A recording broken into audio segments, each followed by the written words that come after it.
Olá a todos e a todas.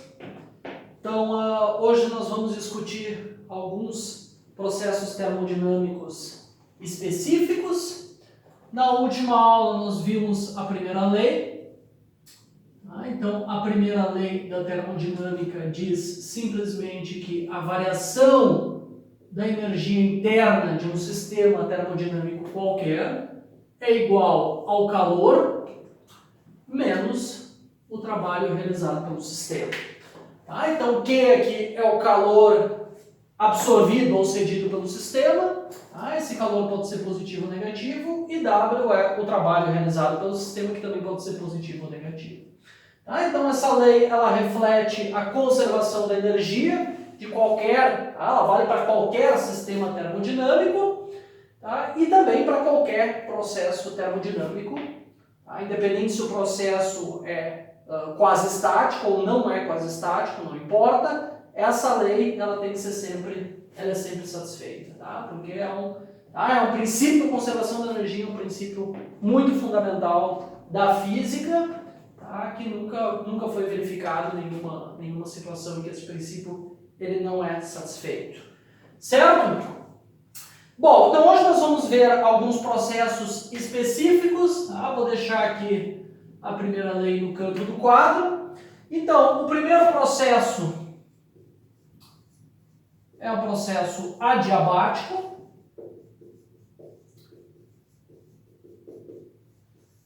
Então, o que caracteriza um processo adiabático é que não existem trocas de energia via calor. Então, em um processo adiabático, vou botar aqui, vou escrever só assim, sem troca de calor entre o sistema e o ambiente. Essa é a definição de processo adiabático. Então, em um processo adiabático, sempre Q é igual a zero e a variação, então, da energia interna, de acordo com a primeira lei, é simplesmente igual a menos o trabalho. Então, essas duas relações valem para... isso aqui vale para qualquer processo adiabático onde eu não tenho trocas de energia entre o sistema e o ambiente via calor. Certo? Então, duas maneiras aqui de realizar o processo adiabático. Então, na última aula eu coloquei para vocês o exemplo do gás confinado, onde eu tenho um pistão móvel embaixo, eu tenho um reservatório térmico. Eu não vou fazer o desenho de novo, qualquer coisa vocês podem retornar para a aula anterior.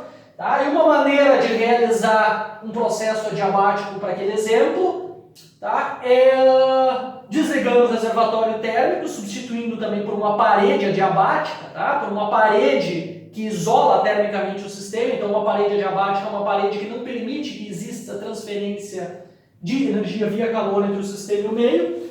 Então, para realizar um processo adiabático naquele sistema, eu tiro o reservatório térmico, por exemplo, substituo por uma parede adiabática e digamos que eu vou lá e começo a colocar pedrinhas em cima do meu recipiente com pedra, de modo a comprimir o pistão muito lentamente.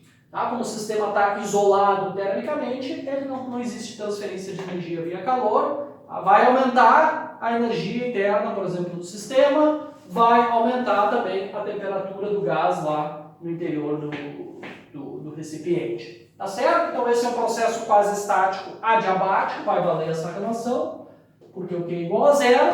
Outra maneira de realizar um processo adiabático e que não é uma maneira quase estática, é fazendo, por exemplo, uma compressão rápida do pistão. Então, porque o que acontece?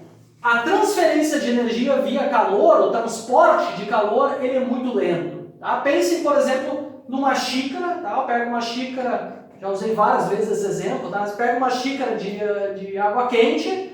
Essa xícara, a água no interior da xícara ela esfria muito lentamente, porque o processo de transporte de energia via calor ele é muito lento. Então, se eu comprimo, por exemplo, um pistão, eu tenho lá o gás, no nosso exemplo da aula anterior, eu comprimo um pistão muito rapidamente, não dá tempo para o sistema trocar energia com o ambiente via calor.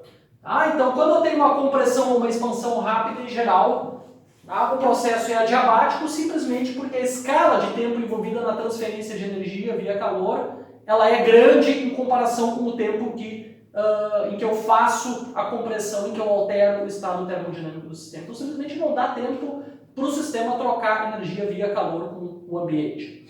Tá certo? Então, compressões e expansões rápidas são também processos adiabáticos. Realizar um processo termodinâmico muito rapidamente, em geral, é um processo adiabático. Tá certo? E, bom, processos adiabáticos, eles são importantes, aí, por exemplo, na construção de motores. Tá? Por exemplo, um motor a diesel, tem lá um cilindro no motor do carro, que tem um gás. Tá? O que acontece no motor? Tu tem uma compressão, exatamente o exemplo que eu acabei de dar. Tem uma compressão muito rápida do gás no interior do cilindro. Esse gás, ele esquenta, né? Tá? É uma compressão adiabática, porque ela é muito rápida, o gás esquenta, tá? Aumenta a temperatura. E, bom, esse gás entra em contato com o combustível, tem uma combustão, e assim eu tenho a ignição do motor, né? Tá? Então, esses processos eles são muito comuns na construção de motores, embora o pistão ele não esteja isolado, né? Ele não esteja isolado termicamente no meio, a compressão ela é muito rápida. Tá? Então, isso é importante. Tá? Para mim ter um processo adiabático, eu não preciso ter necessariamente o sistema isolado termicamente. Tá? Não vai ser perfeitamente adiabático, mas esses processos que ocorrem rápido, como em motores de carro, né, que tem uma compressão rápida, é uma ótima aproximação considerar o processo como sendo adiabático, mesmo o sistema estando em contato térmico com o meio, porque, de novo, o processo é muito rápido e não tem transferência de calor. Tá? Outro processo que vocês viram, né, outro exemplo de processo adiabático são as compressões e rarefações do ar na propagação de ondas sonoras. Tá? Essas compressões e rarefações ocorrem muito rapidamente e é uma ótima aproximação considerá-las como sendo um processo adiabático. Certo? Bom, o segundo exemplo, tá? Então isso sobre processos adiabáticos.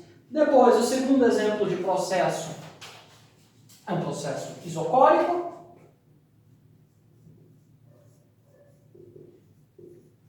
O que é um processo isocórico?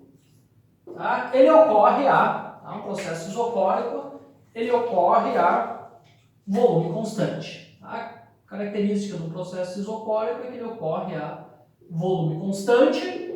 Tá? Se o volume é mantido constante ao longo do processo, imediatamente a gente sabe que o trabalho realizado pelo sistema é igual a zero. Isso implica, de acordo com a primeira lei da termodinâmica, que ao longo de um processo isocórico a variação da energia interna é simplesmente igual ao calor absorvido ou cedido pelo sistema. Tá? Então, em um processo isocórico, a energia interna ela pode mudar somente devido ao calor.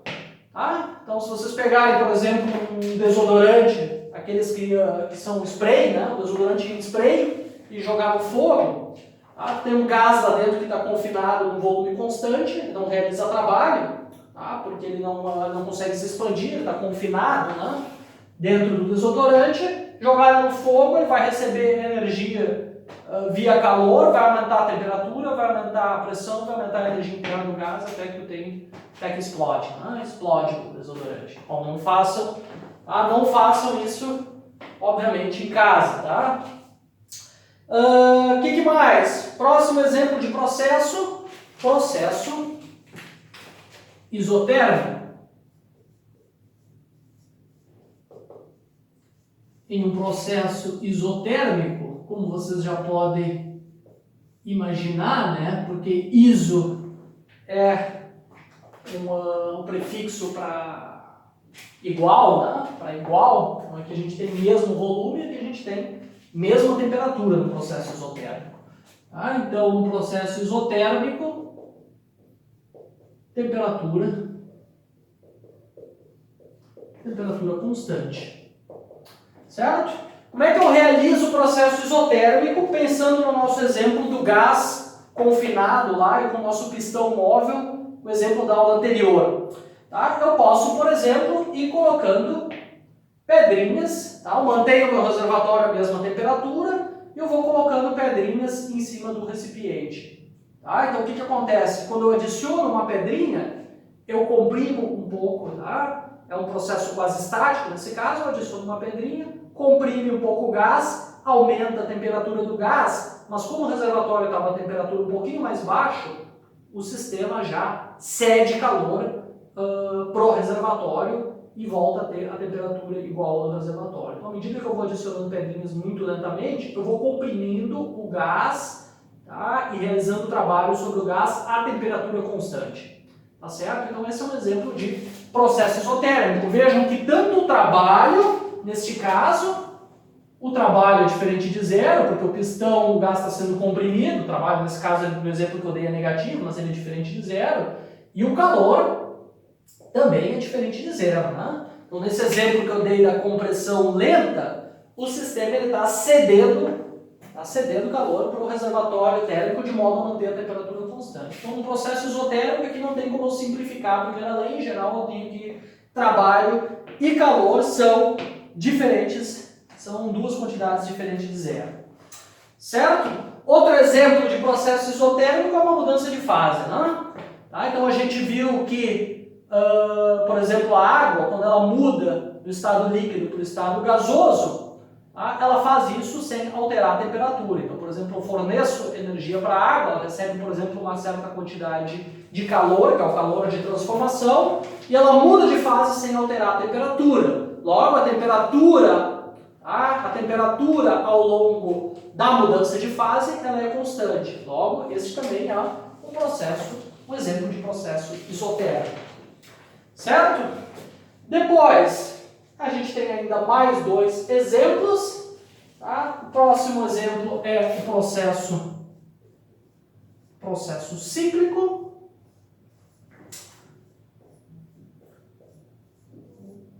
Tá? E um processo cíclico, tá? O sistema simplesmente retorna para o estado inicial.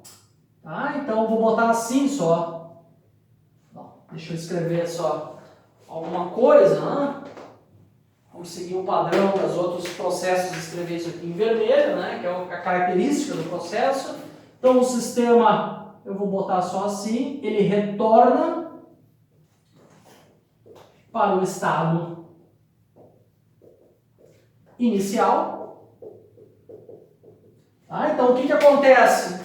Eu tenho lá o sistema termodinâmico no estado inicial, eu faço uma série de transformações, em cada uma dessas transformações eu posso ter transferência de energia via calor e trabalho, não importa, mas o sistema ele retorna para o seu estado inicial, certo? Então isso é o que caracteriza um processo cíclico. As variáveis de estado, tá, como pressão, volume, temperatura e energia interna, elas não mudam. Elas mudam ao longo do processo, mas como eu retorno para o estado inicial, e como as variáveis de estado elas dependem apenas do estado termodinâmico, se eu retorno para o meu estado inicial, as variáveis de estado inicial e final são iguais.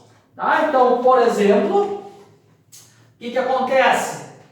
Ao longo de um processo cíclico, a energia interna, que é uma variável de estado inicial, é igual à energia interna no estado final, porque o estado inicial e o estado final são iguais. Isso implica que a variação da energia interna é igual a zero. Substituindo na primeira lei, a gente obtém que para um processo cíclico, o trabalho é igual ao calor. Tá? Então, da primeira lei da termodinâmica decorre que o trabalho, veja, esse é o trabalho realizado ao longo de todo o cíclico. É o trabalho total ao longo de um ciclo, ele é igual à transferência de energia via calor ao longo de todo o ciclo. Certo, pessoal? Isso aqui se refere ao trabalho total ao longo de um ciclo inteiro, porque a minha variação da energia é zero, porque o sistema retornou para o estado inicial. Como é que fica isso aí num diagrama PV? Tá? Então, como é que a gente representa um processo cíclico num diagrama PV? Tá? Então, está aqui meu volume, está aqui minha pressão. Imagina que o meu sistema, eu tenho um estado que eu vou chamar de I, que é o meu estado inicial. Eu tenho um estado que eu vou chamar de F, que é o meu estado final. Imagina agora que por algum processo eu levei meu sistema por essa trajetória do estado inicial até o estado final. O processo é quase estático, né? Por isso que eu posso traçar uma curva contínua. Tá? E depois eu fiz com que meu sistema retornasse pro estado inicial ao longo deste outro processo. Tá certo? Então esse é um processo cíclico. O sistema sai do estado inicial, vai para um segundo estado, que eu chamei de F, não é o estado final, e depois retorna pro estado inicial.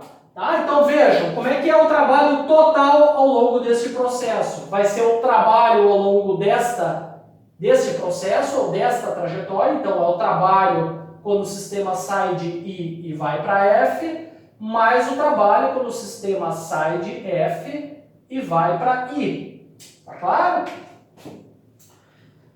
Então, vejam o seguinte. O trabalho, ele é a área embaixo da trajetória com o seu respectivo sinal. Tá? Então, o módulo do trabalho, atenção, o módulo do trabalho é a área embaixo da curva. O sinal tem que colocar a mão. Se eu tenho uma expansão, o trabalho é positivo. Se eu tenho uma compressão, o trabalho é negativo. Então, veja. Quando eu vou de I para F, tá? Eu tenho o módulo do trabalho é toda essa área aqui, embaixo da curva, tá? E esse trabalho, ele é positivo, tá certo? Porque o gás se expande, o volume aumenta. Agora, na trajetória de retorno, ou seja, no processo de retorno, o trabalho é toda a área embaixo dessa segunda curva aqui, e esse trabalho possui sinal negativo.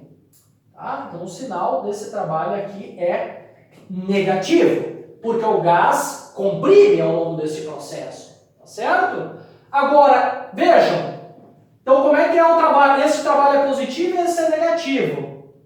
Tá? Então, o módulo do trabalho é a área embaixo da curva. Então, o que vai ser o trabalho total? Vai ser esta área embaixo da curva superior menos esta área embaixo da curva inferior. Ou seja, o trabalho ele é exatamente a área no interior do ciclo. Tá? Vou botar isso aqui assim. Então, o trabalho ele é a área no interior do ciclo. E esse trabalho vai ser, ao longo desse ciclo aí, vai ser positivo. Porque a área embaixo da curva de ida é maior do que a área embaixo aqui da curva de volta. Tá claro? Tá? Espero que esteja claro. Tá? Então, o trabalho ao longo de um processo cíclico é igual à área no interior, igual à área no interior do ciclo. Tá? Neste caso, o trabalho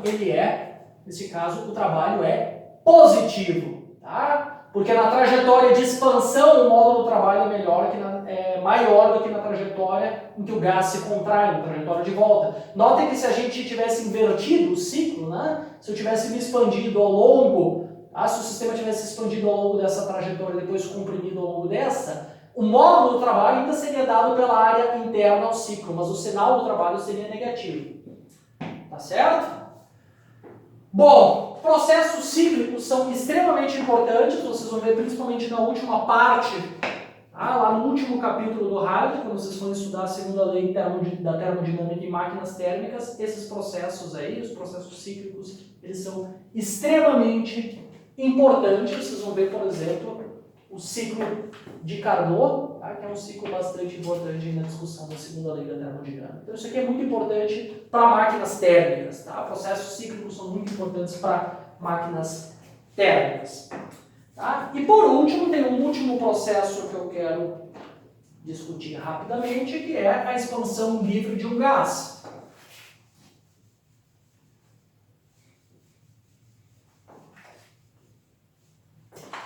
A expansão livre.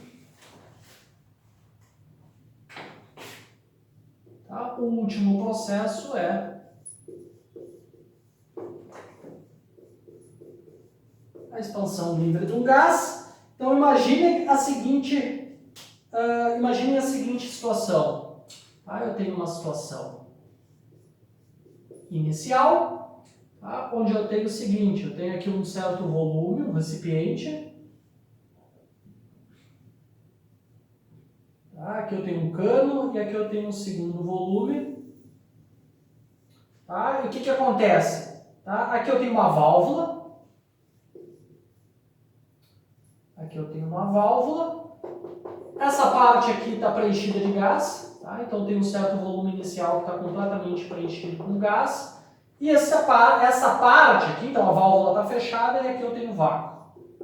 Tá? Não tem nada aqui dentro, não tem matéria nessa parte aqui, certo? E aqui eu tenho um gás, tá? Isso aqui tudo está preenchido com gás. Tá? Então o que acontece agora eu, abro esta válvula, o gás se expande e preenche todo o espaço vazio que eu tinha aqui na segunda parte do recipiente. Então o estado final do gás, tá, é o seguinte, eu tenho o meu, tá aqui o meu recipiente, a válvula agora está aberta e o gás ele preenche todo o volume. Tá? Ele ocupa, na verdade, agora o dobro do volume do que ele ocupava inicialmente. Tá certo? Isso é o que a gente chama de uma expansão livre.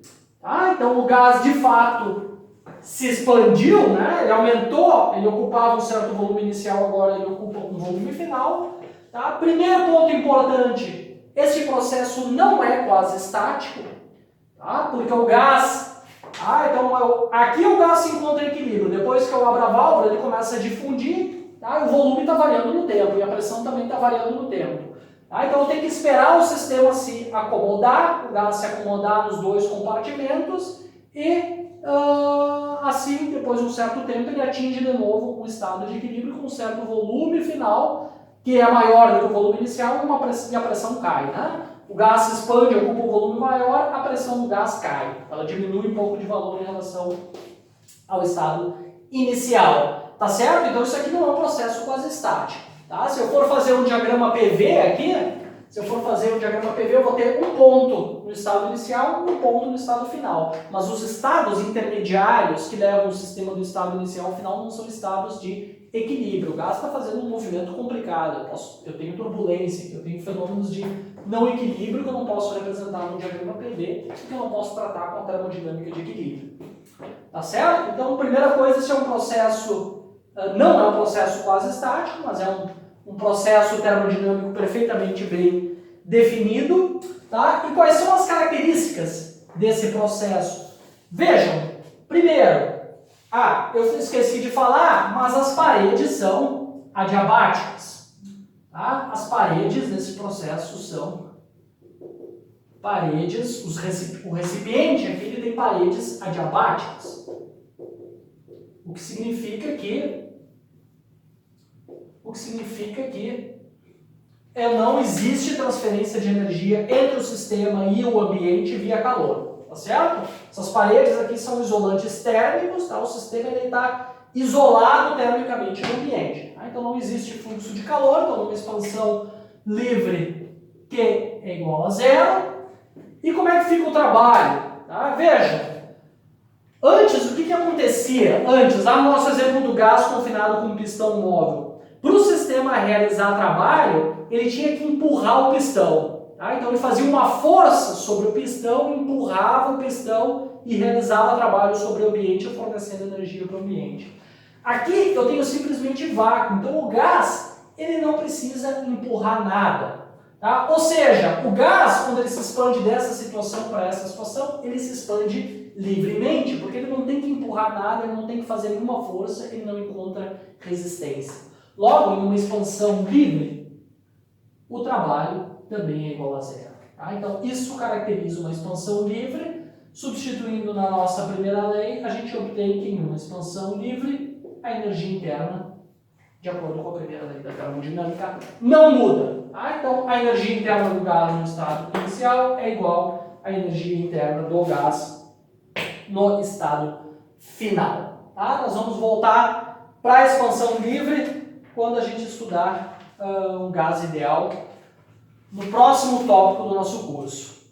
Certo? Próxima aula eu vou fazer exemplos. Tá? Nós vamos aplicar a primeira lei da termodinâmica e eu vou resolver alguns exercícios. Então vai ser uma aula inteiramente prática, digamos assim.